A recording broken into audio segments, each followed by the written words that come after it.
नमस्कार दोस्तों। आज की वीडियो में मैं अपना थोड़ा सा लाइफ जर्नी बताता हूँ। ठीक है, ज़्यादा अच्छा खासा तो नहीं है, लेकिन फिर भी मुझे लगता है कि आपको कहीं पहुँचने के लिए किस अप्स एंड डाउन से गुजरना पड़ता है, वो मैं अपने बारे में बताना चाह रहा हूँ। क्योंकि अभी एग्ज़ाम का दौर है, लोगों का बहुत तरह के प्रॉब्लम्स होंगे, तरह तरह के उनके अंदर भय होगा, डर होगा कि कहीं कुछ हो पाएगा कि नहीं, ये सारा चीज़ रहता है। तो मैं अभी तक जो कुछ भी हूँ, जैसे आप सभी को पता है कि मैं अभी रायगढ़ के अंदर पदस्थ हूँ, ट्रेन मैनेजर हूँ।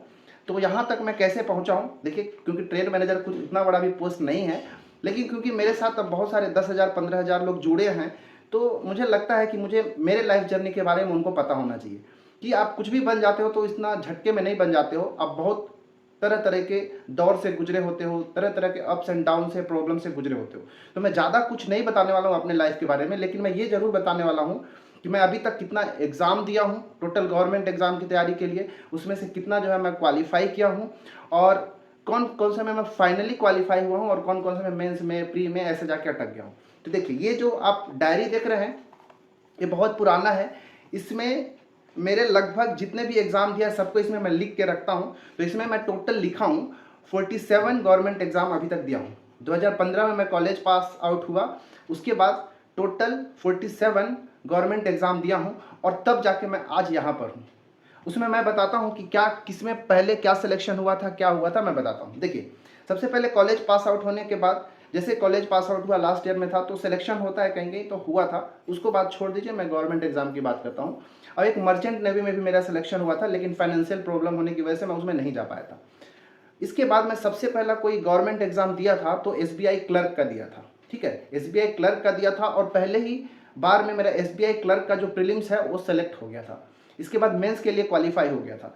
लेकिन उस समय उतना ज़्यादा हमारे पास एडवांस मोबाइल नहीं था, एंड्रॉयड फ़ोन वगैरह नहीं होता था, तो छोटा वाला फ़ोन रहता था। उसमें क्या हुआ, मैसेज आता, ठीक है, मैसेज आया कि आप मेंस के लिए आप सेलेक्ट हो गए, लेकिन जो मेंस का एग्ज़ाम था उससे लगभग लगता है 10-15 दिन पहले ही मैसेज आता है। अब उतने दिन में, क्योंकि मैं पहली बार शुरुआत किया था गवर्नमेंट एग्ज़ाम के लिए, नया नया मैं शुरू किया था, तो आप 15 दिन में नहीं कर सकते थे। तो जिसकी वजह से एसबीआई क्लर्क का जो मेंस था उसमें मैं डिस्क्वालीफाई हो गया था। इसके बाद और भी बहुत सारे एग्ज़ाम दिया। इसके बाद एसबीआई क्लर्क के बाद सीआईएसएफ का एक एग्ज़ाम होता है, उसको क्वालिफाई करने के बाद उसका फिजिकल होना था। फिजिकल जो होना था गाज़ियाबाद में होना था, जो कि कभी मैं घर से उतना ज़्यादा दूर जाने का वो था नहीं, और मन में एक भय सा रहता है, तो मैं दूरी की वजह से मैं गाज़ियाबाद नहीं गया। ठीक है, तो ये दूसरा हो गया।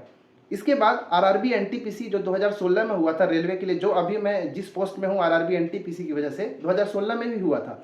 उस समय भी मैं फॉर्म भरा था और प्रीलिम्स निकाल लिया था, फर्स्ट फेज निकाल लिया था, सेकेंड फेज के लिए नागपुर गया था एग्जाम देने।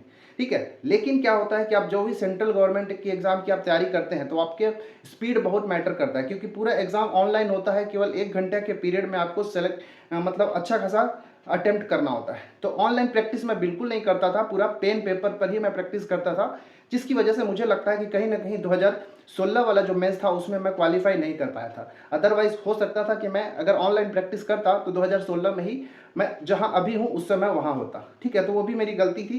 तो अगर आप सेंट्रल गवर्नमेंट की तैयारी करते हैं तो आप बिल्कुल ऑनलाइन प्रैक्टिस जरूर करिएगा, अपना स्पीड को जरूर इंप्रूवमेंट करिएगा। ठीक है, और इसके बाद जब उसमें नहीं हुआ था तो फिर एक सीजी व्यापम का डाटा एंट्री ऑपरेटर का एग्जाम हुआ था। तो डाटा एंट्री ऑपरेटर का सीजी व्यापम जो हुआ था, लगता है 2017 के आसपास हुआ था, एसडीएजी करके होता है, तो उसमें मैं सेलेक्ट हुआ था। अब उसमें भी बात आती है टाइपिंग टेस्ट का। अब क्योंकि फ़ोन उतना ज़्यादा था नहीं मेरे पास, तो वैसे ही मैसेज आया कि आप सेलेक्ट हो गए हैं। टाइपिंग टेस्ट के लिए मेरे को कलिंगा यूनिवर्सिटी जाना था। ठीक है, रायपुर के अंदर है। अब क्या था, इस समय वहाँ भी कम था, हालांकि टाइपिंग अच्छा खासा आता था, लेकिन प्रैक्टिस नहीं था, क्योंकि हिंदी टाइपिंग भी मांग रहा था। अब उसमें मेरा प्रैक्टिस नहीं होने की वजह से मैं टाइपिंग टेस्ट भी देने नहीं गया, तो वो हो गया।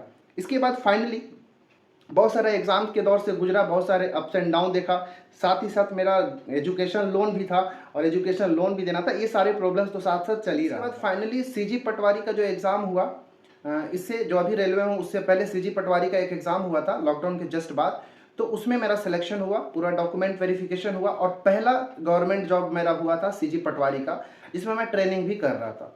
ट्रेनिंग करते करते ही मेरा जो रेलवे का लेवल 5 का एनटीपीसी का जो था, इसमें सिलेक्शन हो गया।